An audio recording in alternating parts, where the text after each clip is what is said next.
Did you know that the average person spends over 90,000 hours of their life working, yet most still struggle financially? Imagine this. A young boy, just 9 years old, sits at his kitchen table.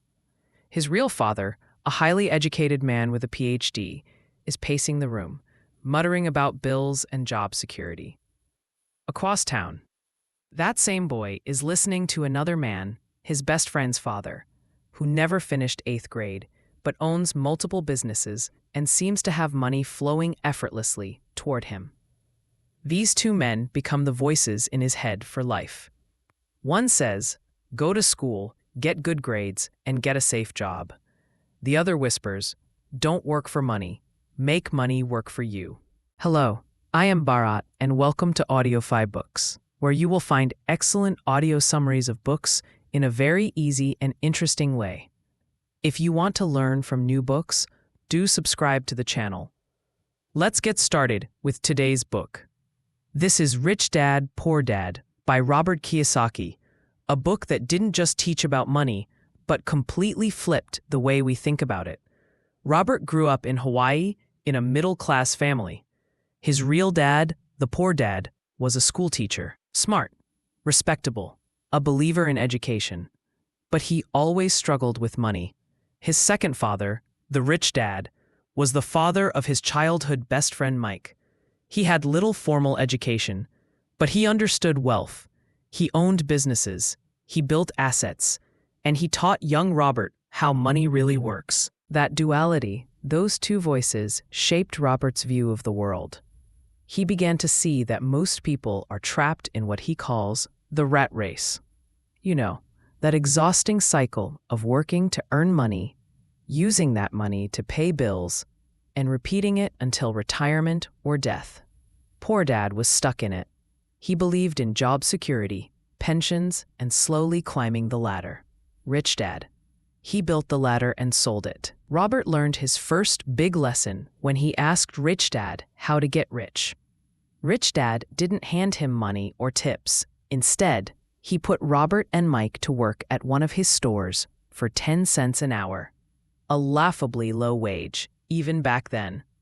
After weeks of working with no real reward, Robert complained. That's when Rich Dad smiled and said, "That's good. Most people quit at this point. But the rich see opportunity where others see frustration." That moment flipped a switch. Rich Dad explained that working for money teaches people to rely on jobs and wages. But if you want freedom, you have to build systems that generate money whether you work or not. Robert calls this shift learning how to make money work for you. Instead of chasing paychecks, you build income-generating assets like rental properties, stocks, or businesses that put money in your pocket every month. And here's where the book gets personal. Think about your own life. School taught you algebra, essays, and maybe some science. But did anyone ever explain taxes, mortgages, investments? Probably not. That's poor dad thinking. He believed the government and your employer would take care of you. But in today's world, that's a dangerous assumption. Rich Dad believed that financial education is the ultimate power. It's not about how much money you make. It's about how much you keep and how smartly you grow it.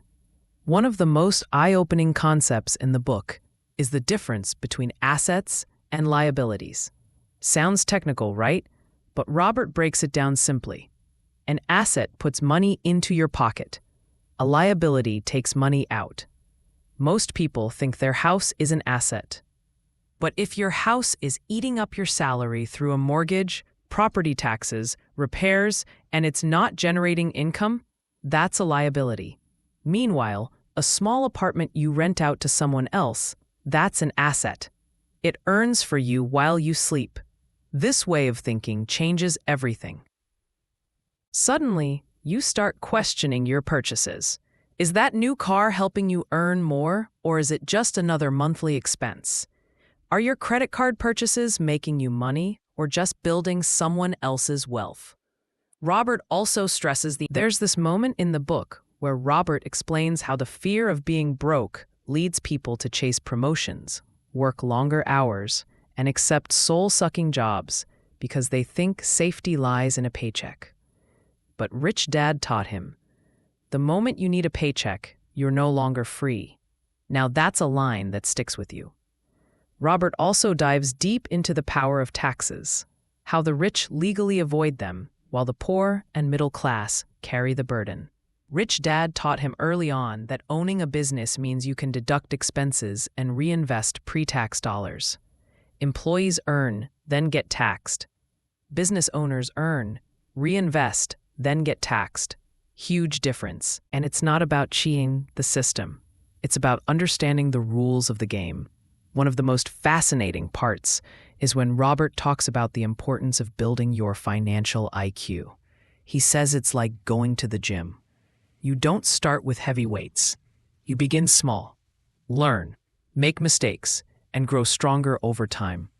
That's how you should treat money. Start with a small investment. Read, learn, fail smart, and do it again.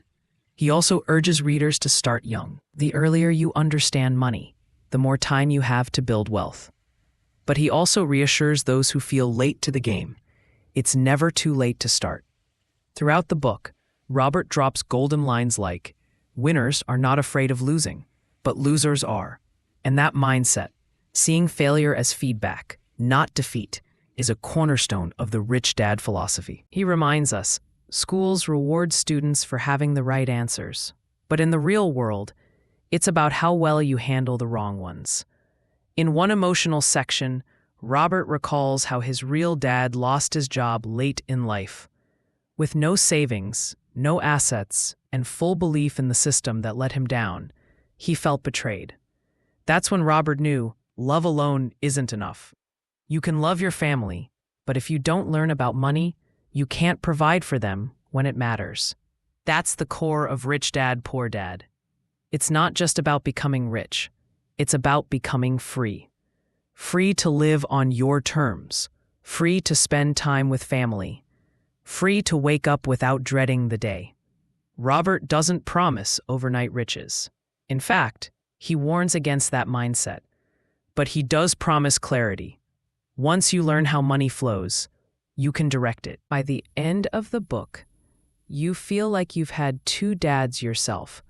One who did what society told him and ended up stuck, and another who questioned everything and built a life of wealth, freedom, and impact. And now, that torch is passed to you. You get to choose which dad's path you'll follow. Will you keep chasing security, or will you start building freedom? The beauty is, it's never too late to decide.